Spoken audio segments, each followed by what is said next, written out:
லௌதேத்தூர் இயேசுஸ் கிறிஸ்துஸ். இயேசு கிறிஸ்துவுக்கு புகழ். தமிழ் கூறும் நல்லுலகில் வாழும் அனைத்து அன்புள்ளங்களுக்கும் வத்திக்கான் வானொலியின் வணக்கம். இறைவன் உங்கள் உள்ளத்தையும் இல்லத்தையும் தன் அன்பாலும் அருளாலும் அமைதியாலும் இன்றும் என்றும் நிரப்புவாராக.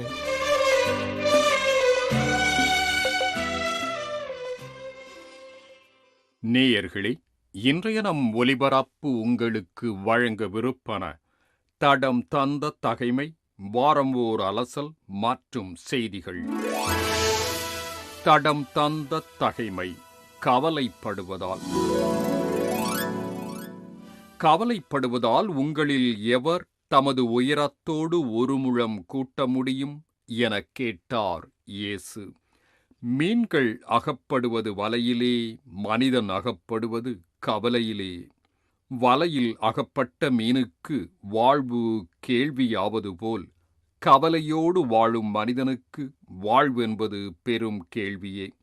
கவலையை துறக்கத்தான் இந்த அழகு பொழியும் உலகம். அதில் சிரிக்கும் படைப்புக்கள், பாசம் கலந்த உறவுகள், பண்பு, திறன், கலை, கலாச்சாரம், பொழுதுபோக்கு என எல்லாமே யாவும் கடவுளின் கரையில்லா கொடைகள். அவற்றை விடுத்து கவலைப்பட்டு கொண்டிருப்பது கடவுளை பழிப்பது போலன்றோ? இறைவா, எனக்கென இந்த உலகிற்கென நீர் உடன் வாழ்கின்றீர். இனி கவலையை கடந்து வாழும் துணிவு தாரும். வாரம் ஓர் அலசல். உருவாகியும் பிறவா குழந்தைகள் தினம். ஒரு தாயின் வயிற்றில் உருவாகும் கருவுக்கு உயிரில்லாத ஜடமான ஒரு பெயரை எப்போதாவது சூட்டியது குறித்து நீங்கள் கேள்விப்பட்டிருக்கின்றீர்களா? கரு என்றும் சிசு என்றும் உயிர் வளர்கின்றது என்றும் தான் நாம் சொல்ல கேள்விப்பட்டிருக்கின்றோம். உயிர் இல்லை என்றால் அது வளர முடியாது. ஆகவே உயிருள்ள ஒரு சிசுவை தாயின் வயிற்றிலேயே கொல்வதற்கு அல்லது கருவறையை கல்லறையாக மாற்ற நமக்கு அனுமதி தந்தது யார்? எத்தனை காரணங்கள் இருந்தாலும் உயிரை கொல்ல நமக்கு உரிமையில்லை என்பதுதான் உண்மை. இன்றைய உலகம் கரு கலைத்தலை தனிமனித உரிமைகளுள் ஒன்றாக பார்க்கின்றது. கரு கலைத்தல் என்பது அடிப்படையான நலச்சேவை என்றும் அடிப்படை மனித உரிமை என்றும் காரணம் காட்டி அதனை அனுமதிக்கின்றனர். கருவில் வளரும் குழந்தையின் வாழ்வதற்கான உரிமையை மறந்து கரு கலைத்தலை ஒரு பெண்ணிற்குரிய நலச்சேவையாகவும் உரிமையாகவும் மட்டும் நோக்க அழைப்பு விடுப்பது நமக்கே நியாயமாகத் தெரிகின்றதா? தனக்காக குரல் எழுப்ப முடியாத ஒரு சிசுவின் பக்கம் நிற்காமல் சுயநல உரிமைகளுக்காக போராடும் ஒரு மனிதனின் பக்கம் நிற்பது நமக்கே சுயநலமாக, ஒரு பக்க சார்புடையதாக, நியாயமற்றதாக தோன்றவில்லையா? கருவில் வளரும் குழந்தை தான் பாதுகாக்கப்படுவதற்கும் வாழ்வதற்கான உரிமையை கொண்டிருப்பதால் கரு கலைத்தல் என்பது குடும்ப கட்டுப்பாட்டு திட்டத்தின் ஒரு பகுதியாகவோ சாதாரண நலச் சேவையாகவோ மாறிவிடக்கூடாது என்பதில் கவனமாக இருப்போம். கரு கலைத்தலுக்குரிய மனித உரிமை என்பது எந்த அனைத்துலக மனித உரிமை சட்டத்திலோ அனைத்துலக ஒப்பந்தத்திலோ ஏற்றுக்கொள்ளப்படவில்லை என்பதை முதலில் நாம் புரிந்து கொள்வோம். ஐரோப்பிய ஒன்றிய நாடுகள் கருக்கலைத்தலை ஒரு நலச்சேவையாக கொணர முயல்வதால் மனச்சான்றின்படி செயல்பட முனைந்து இதற்கு மறுப்பு தெரிவிக்கும் மருத்துவ பணியாளர்கள் சிரமங்களை எதிர்நோக்க வேண்டியிருக்கும் என்பதையும் நாம் மறந்துவிடக்கூடாது. ஏனெனில் உயிர்களை கொல்வதில் அனைவருக்கும் உடன்பாடில்லை. அரசின் சட்டம் உயிர்களை கருவிலேயே கொல்ல அனுமதிக்கும் போது அரசு மருத்துவமனைகளில் பணிபுரியும் மருத்துவர்கள் இதற்கு எதிராக செல்ல முடியாது என்பது உண்மை. ஒன்று கொள்கையை தளர்த்த வேண்டும் அல்லது வேலையை விட்டுவிட வேண்டும். இப்படிப்பட்ட ஒரு சூழலில் சிக்கிக் கொண்டுதான் உலகம் உழன்று கொண்டிருக்கின்றது. பெரும்பான்மை மக்கள் விரும்புவது அது தவறாகவே இருந்தாலும் ஏனையோர் அதோடு ஒத்திணங்கி போக வேண்டிய ஒரு கட்டாய நிலை உருவாக்கப்படுவதுதான் இங்கு வேதனையாக இருக்கின்றது.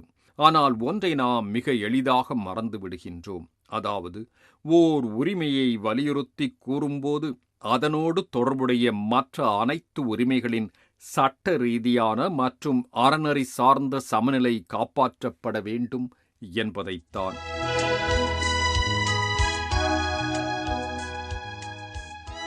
கரு கலைத்தல் குறித்தும் கருவில் வளரும் சிசுவின் வாழ்வதற்கான உரிமை குறித்தும் ஏன் திடீரென்று பேச வருகின்றோம் என்பது குறித்து நீங்கள் சிந்திக்கலாம். ஆம், அதற்கும் ஒரு காரணம் இருக்கின்றது. மார்ச் 25ஆம் தேதி உயிராக உருவாகி ஆனால் உலகில் பிறப்பெடுக்காத குழந்தைகளுக்கான தினம். ஒவ்வொரு ஆண்டும் இந்நாளில் கருவறையில் உருவாகி வெளிச்சத்தை காணாமலேயே இருளுக்குள் மடிந்து போகும் குழந்தைகளை நாம் நினைவு கூறுகின்றோம். இந்த நாளை நாம் ஏன் மார்ச் 25ஆம் தேதி சிறப்பிக்கின்றோம் என்பதற்கும் ஒரு காரணம் இருக்கின்றது. மார்ச் 25ஆம் தேதி இயேசு பிறப்பு குறித்த மங்கள வார்த்தை அறிவிப்பு இடம்பெற்ற நாள். அதாவது டிசம்பரில் பிறக்கவிருக்கும் இயேசு 9 மாதங்களுக்கு முன்னர் மார்ச் 25ஆம் தேதிதான் கபிரியேல் தூதுவரால் அறிவிக்கப்பட்டார். இந்த மார்ச் 25ஆம் தேதிதான் ஒரு காலத்தில் புத்தாண்டு தினமாகவும் சிறப்பிக்கப்பட்டதாக வரலாறு உண்டு. ஒளியை காண அனுமதிக்கப்படாமல் இருளுக்குள்ளேயே மறைந்துவிட்ட குழந்தைகளை நம்மால், அதாவது மனச்சான்று உள்ள எவராவது மறக்க முடியுமா? கருவில் வளரும் குழந்தைகளின் உரிமைகளுக்காக எல்லா திருத்தந்தையர்களும் குரல் கொடுத்துள்ளனர். அதிலும் குறிப்பாக நம் காலத்தில் வாழ்ந்து மறைந்த புனித 2ஆம் ஜான் பால் அவர்களுக்காக குரல் எழுப்புவதை தன் வாழ்வின் முக்கிய குறிக்கோளாகவே கொண்டிருந்தார். மனிதனின் மாண்பு எந்த ஒரு சூழலிலும் மதிக்கப்பட வேண்டும், கட்டி காக்கப்பட வேண்டும் என்பதற்கு ஓங்கி குரல் கொடுத்தார். கத்தோலிக்கர்கள் பெரும் எண்ணிக்கையில் வாழும் தென் அமெரிக்காவில் வாழ்வுக்கு ஆதரவான இயக்கம் 90ஆம் ஆண்டுகளில் உருவாக்கிய போது அதனை கெட்டியாக பிடித்துக்கொண்டு அதற்கு ஆதரவு அளித்தது மட்டுமல்ல, பிறவா குழந்தைகளுக்கென ஒரு நாளையும் உருவாக்கினார். அதாவது இயேசு கருவில் உருவாகிய அந்த நாளை. ஆனால் இன்றைய உலகில் நடப்பதென்ன? கடந்த 50 ஆண்டுகளில் மட்டும் 300 கோடிக்கும் மேற்பட்ட குழந்தைகள் கருவிலேயே சமாதியாக்கப்பட்டுள்ளன. இந்த கொலைகளுக்கு ஜாதி, மதம், இனம், நாடு, மொழி என்ற பாகுபாடு இல்லை. எல்லாருக்கும் இங்கு சுயநலம் என்பது பொதுவாக இருக்கின்றது. WHO எனும் உலக நலவாழ்வு நிறுவனத்தின் கூற்றுப்படி ஒவ்வொரு ஆண்டும் இவ்வுலகில் 7,30,00,000 கருக்கலைத்தல்கள் இடம்பெறுகின்றன. அதாவது கருவில் வளரும் குழந்தைகளுள் 29 விழுக்காட்டு குழந்தைகள் கருவிலேயே அழிக்கப்படுகின்றன என இந்த ஐநா அமைப்பே புள்ளி விவரங்களோடு கூறும்போது அதிர்ச்சி மேல் அதிர்ச்சியாக இருக்கின்றது. ஒவ்வொரு நாளும் 2 லட்சம் சிசுக்கள் தாயின் வயிற்றிலேயே கொல்லப்படுவது நம் மனச்சான்றிற்கு விடப்படும் கேள்வி. அமெரிக்க ஐக்கிய நாட்டில் மட்டும் ஒவ்வொரு நாளும் 1500 முதல் 2500 கருக்கலைத்தல்கள் இடம்பெறுகின்றன. 15 வயதிற்கும் 44 வயதிற்கும் இடைப்பட்ட வயதில் கருக்கலைத்தலை மேற்கொள்வது எண்ணிக்கை அளவில் நாட்டுக்கு நாடு வேறுபடுகின்றது. இதில் வியட்நாம், மடகாஸ்கர், கினி பிசாவ் ஆகிய நாடுகள் முன்னணியில் இருக்கின்றன. மெக்சிகோ மற்றும் போர்த்துக்கலில் மிக குறைவான எண்ணிக்கையிலேயே கருக்கலைத்தல்கள் இடம்பெறுகின்றன.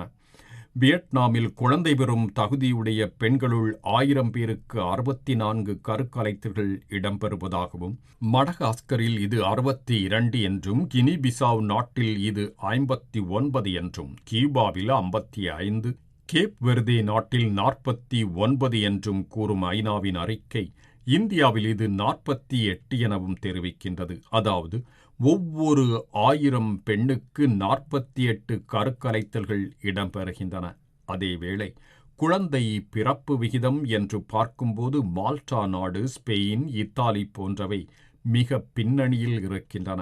பொதுவாகவே ஐரோப்பாவில் குழந்தை பிறப்புகள் குறைந்தே வருகின்றன.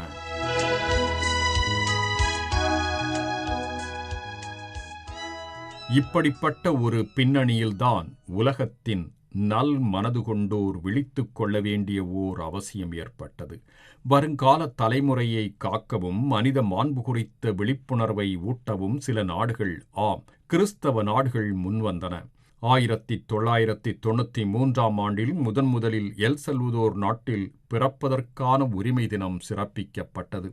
1998 ஆண்டுதான் மார்ச் 25 தேதியை அர்ஜென்டினா நாட்டு அரசுத் தலைவர் கார்லோஸ் மெனேம் அவர்கள்தான் தாயின் வயிற்றில் உருவாகி ஆனால் பிறக்காத குழந்தைகளுக்கான தினம் என அறிவித்தார். இதற்கு திருத்தந்தை 2ஆம் ஜான் பால் அவர்களும் முக்கிய காரணம். இதனை Chile, Guatemala, Costa Rica, Nicaragua, Dominican குடியரசு, பெரு, பரகுவாய், பிலிப்பீன்ஸ், ஹொண்டுராஸ், ஈக்வதோர், புவார்ட்டோ ஆகியவை அடுத்தடுத்த ஆண்டுகளில் சிறப்பிக்க துவங்கின. அதன் பின்னர் இந்த நாள் அனைத்துலக அளவில் அங்கீகாரம் பெற்றது. இந்த உலகில் இருவிதமான குழுக்களை நாம் பார்க்கின்றோம். ஒன்று, நாம் இதுவரை பேசி வரும் வாழ்வுக்கான உரிமை குழு. இன்னொன்று இதற்கு நேர் எதிரானது, அதாவது கருக்கலைத்தலை ஆதரிப்பது. இவர்கள் தேர்ந்தெடுப்பதற்கான மனிதனின் உரிமை சார்ந்த குழு என்று தங்களை கூறிக்கொள்கின்றனர். தாங்கள் குழந்தை பெற்றுக் கொள்ள திட்டமிடவில்லை, ஆனால் கரு உருவாகிவிட்டது, இதனை அகற்றும் உரிமை எங்களுக்கு இல்லையா என இவர்கள் வாதிடுகின்றனர். பொருளாதார கஷ்டம் இருக்கும்போது இந்த குழந்தையை வளர்க்க முடியாது, நல பிரச்சனைகள் இருக்கின்றன, சமூக பொருளாதார காரணங்கள் உள்ளன என காரணங்களை கூறி கருக்கலைத்தலை நியாயப்படுத்துகின்றனர். ஆனால் ஓர் உயிரை கொலை செய்ய எந்த தர்க்கவாதத்தாலும் மனச்சான்றை திருப்திப்படுத்த முடியாது. ஒரு மனிதனின் உரிமை என்பது இன்னொரு உயிரை கொல்லும் அளவுக்குச் செல்ல முடியாது. எந்த ஓர் உயிரும் கருவில் உருவானது முதல் மதிக்கப்பட வேண்டும், பாதுகாக்கப்பட வேண்டும். அந்த உயிருக்கு குரலாக இருக்க வேண்டியது நமது கடமை. நம்மால் இயன்றதை நாம் ஆற்றுவோம். மனித மாண்பு குறித்த விழிப்புணர்வை ஒவ்வொருவரிலும் ஏற்படுத்துவோம். பொருளாதார நிலைகளால் துன்புறும் அதேவேளை பிரசவத்திற்காக காத்திருக்கும் குடும்பங்களுக்கு நம்மால் ஆன உதவிகளை வழங்குவோம். இவர்களுக்காக இறைவேண்டல் செய்வோம். உருவாகி ஆனால் பிறக்க முடியாத குழந்தைகளின் உரிமைகளை புரிந்து கொள்வோம்.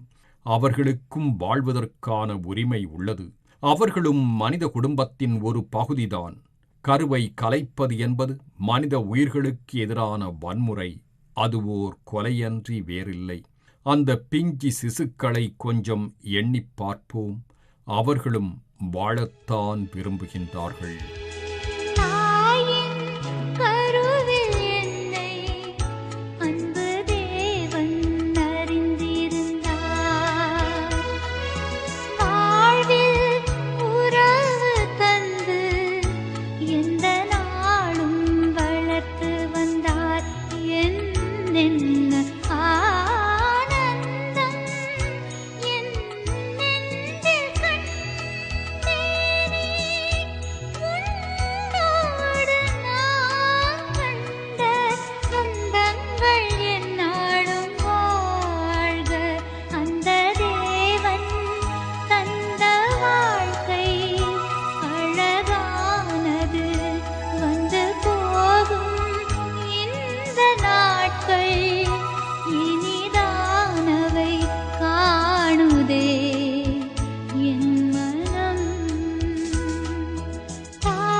மார்ச் 25 அன்று சிறப்பிக்கப்படும் உருவாகியும் பிறவா குழந்தைகள் தினம் என்ற வாரமோர் அலசல் நிகழ்ச்சியை இன்று உங்களுக்கு வழங்கியது வத்திக்கான் வானொலி.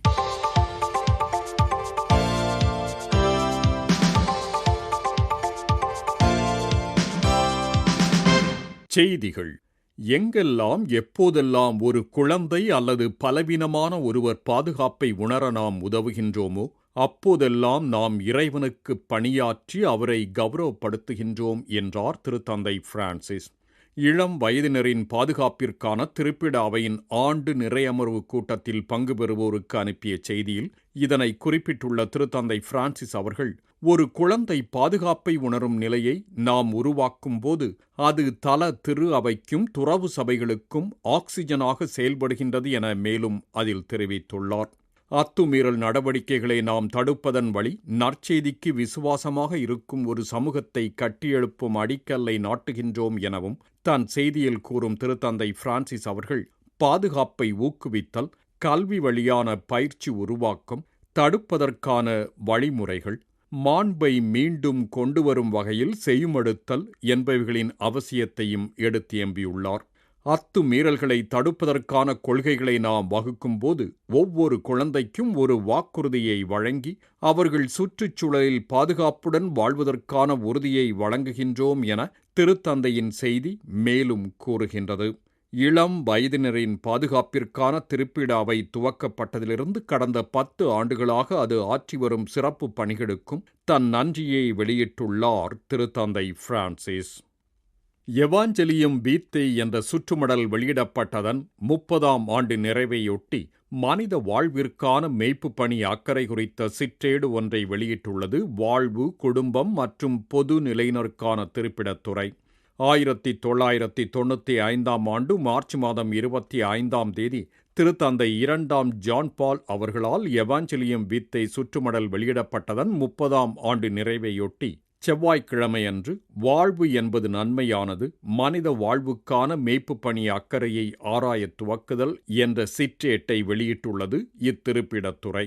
மனித மாண்பு மீறப்பட்டு வரும் இன்றைய காலகட்டத்தில் மனித வாழ்விற்கான மேய்ப்பு பணி அக்கறையை ஊக்குவிப்பதிலும் அனைத்து பகுதிகளிலும் கலாச்சாரங்களிலும் மனித வாழ்வை பாதுகாத்து ஊக்குவிப்பதிலும் இந்த சிற்றேட்டின் வழிகாட்டுதல்களை வழங்கியுள்ளது வாழ்வு, குடும்பம் மற்றும் பொது நிலையினருக்கான திருப்பிடத்துறை.